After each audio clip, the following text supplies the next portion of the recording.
En Israël, on vient de l'apprendre, arrestation dans le nord du pays d'une terroriste munie d'un couteau qui s'apprêtait à commettre une attaque. Ça se passe dans le nord, c'est une arabe israélienne qui a été arrêtée par la police. Et puis ce cimetière chrétien qui a été la cible de vandales nocturnes en Israël. Également, des tombes ont été brisées, mais il n'y a pas eu d'inscription retrouvée sur les lieux comme cela se passe souvent dans ce genre d'action. Un reportage à Bet Jamal de Maël Benoliel.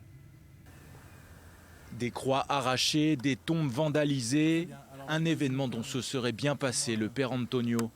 Oui, c'est le cimetière, nos petits cimetières, où sont enterrés nos frères, nos pères.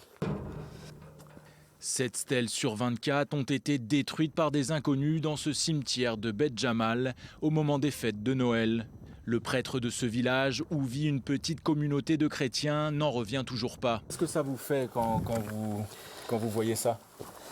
C'est-à-dire, c'est la question, pourquoi? Pourquoi ça? Contre notre mort, nos morts. Je dis qu'on n'a pas des ennemis ici. Il n'y a pas d'explication raisonnable. Je ne sais pas. C'est-à-dire de la haine, mais contre qui? Pourquoi?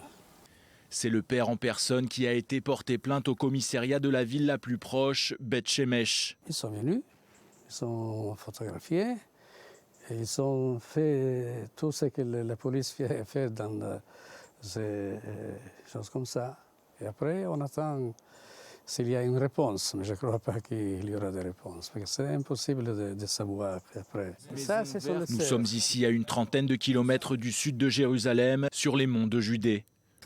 Un endroit reculé, en pleine forêt, qui attire de nombreux pèlerins et touristes, notamment pour le calme et la tranquillité que le lieu inspire. Ils ne sont que quelques dizaines de religieux à vivre dans ce couvent.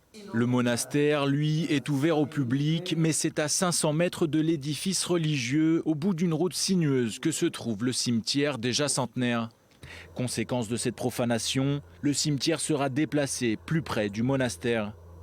Ce n'est pas la première fois que Bet Jamal est la cible de tels actes. En 2013, c'est l'entrée du couvent qui avait été visée par un cocktail Molotov.